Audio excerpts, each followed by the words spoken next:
Hello guys, तो कैसे हो आप सभी। होप सो आप सभी अच्छे होंगे। Welcome back to our new video.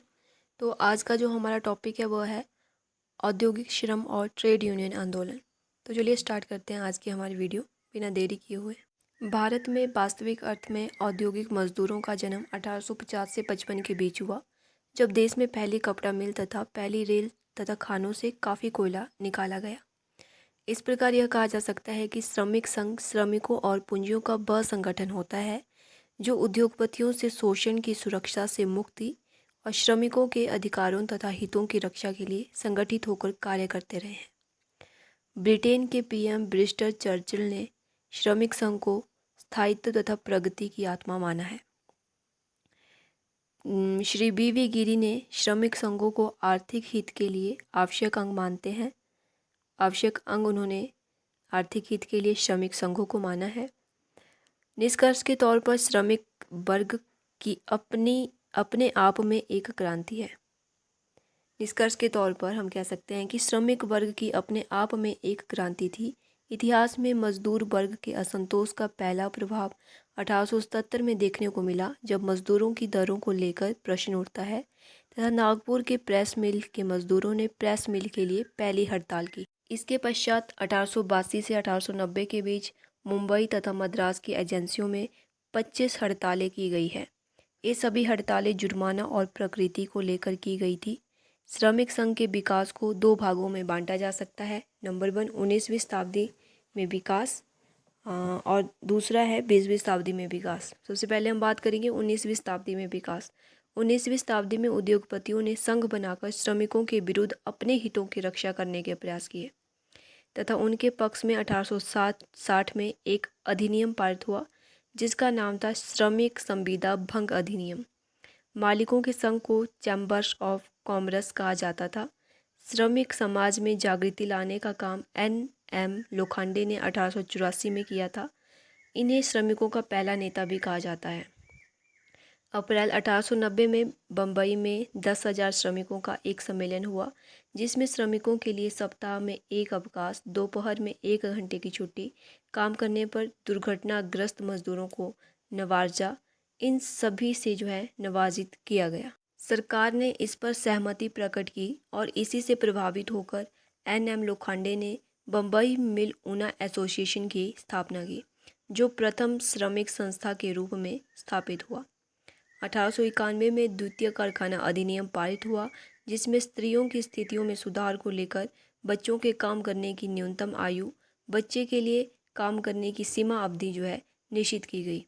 इस एक्ट में 1.5 घंटे के मध्य अवकाश के साथ साथ साप्ताहिक अवकाश की व्यवस्था भी की गई। इस अधिनियम के पास होने से ही श्रमिक आंदोलन का प्रथम अध्याय समाप्त होता है।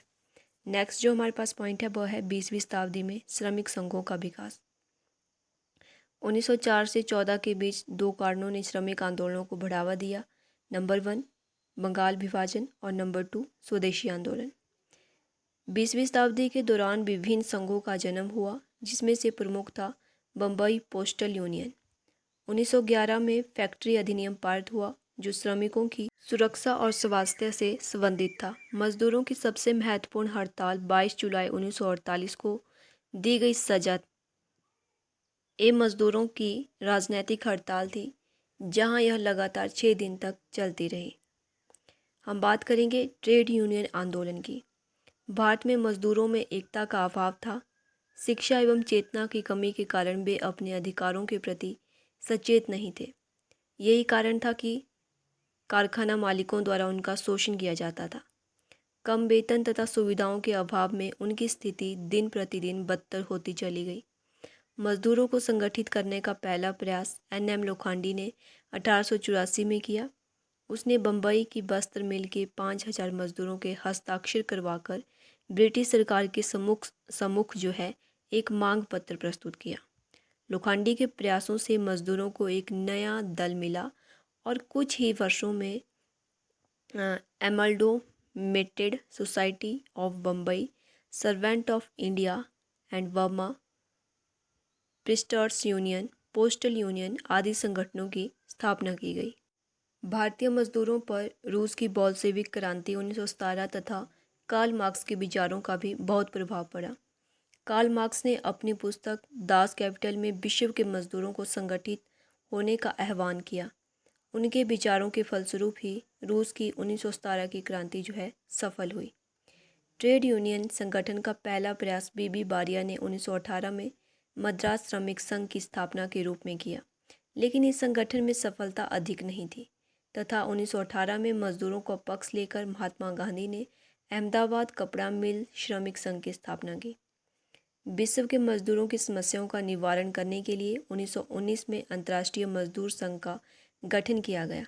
भारत में कांग्रेस ने व्यापार संघ स्थापित करने के लगातार प्रयास किए।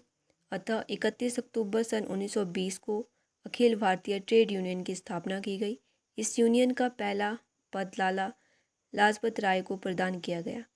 उनके पश्चात देशबंधु चित्तरंजन दास, जवाहरलाल नेहरू, सुभाष चंद्र बोस आदि को भी अखिल भारतीय ट्रेड यूनियन का नेतृत्व करने का अवसर प्राप्त हुआ।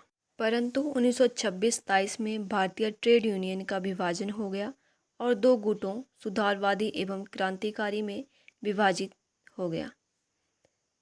द्वितीय विश्व युद्ध ने भी मजदूर संगठनों को बहुत प्रभावित किया। 1940 में अखिल भारतीय ट्रेड यूनियन ने अपने को साम्राज्यवादियों तथा फासिस्टवादियों से अलग कर लिया। 1941 में भारतीय मजदूरी श्रमिक संगठन की स्थापना की गई। 1942 में भारत छोड़ो आंदोलन में Akhil Bharatiya trade union conference में साम्यवादियों ने भाग लिया, जिससे राष्ट्रवादियों को काफ़ी अत्याचार सहने पड़े। इसके पश्चात सरदार पटेल ने भारतीय राष्ट्रीय ट्रेड यूनियन का गठन किया, जिसने मजदूरों के हितों के लिए आवाज़ उठाई। निष्कर्ष के तौर पर हम कह सकते हैं कि भारत में औद्योगिकरण के विकास के फलस्वरूप मजदूर अर्थात श्रमिक वर्ग का उदय हुआ, परंतु पूंजीपति अर्थात उद्योगों के मालिक मजदूरों से कोई सहानुभूति नहीं रखते थे। अधिक लाभ कमाने की चाह में वे मजदूरों का शोषण करते थे। अधीन ब्रिटिश सरकार ने मजदूरों की स्थिति को सुधारने के लिए अनेक कारखाना अधिनियम पारित किए, परंतु उनकी स्थिति में सुधार नहीं किया जा सका। मजदूरों ने अपने हितों की रक्षा के लिए मजदूर संघों की स्थापना की। मजदूरों की स्थिति में स्वतंत्रता प्राप्ति के पश्चात ही सुधार संभव हो सका। तो गाइस, ये थी आज की हमारी वीडियो। होप सो आपको वीडियो अच्छी लगी होगी। अगर आप सीक्वेंस से सारी वीडियो देखना चाहते हैं तो आप वीडियो की प्लेलिस्ट में जाइए, चैनल पे जाइए, चैनल में जो है आप प्लेलिस्ट पे जाइए, वहाँ पे आपको economic history of modern India का आपको एक PDF मिलेगी। उस PDF में आपको सीक्वेंस में मतलब लगातार जो है जो वीडियो मैंने प्रोवाइड करवाई है आपको economic history of modern India की, वो आपको वहाँ पे मिल जाएगी। तो thanks for watching, thank you so much.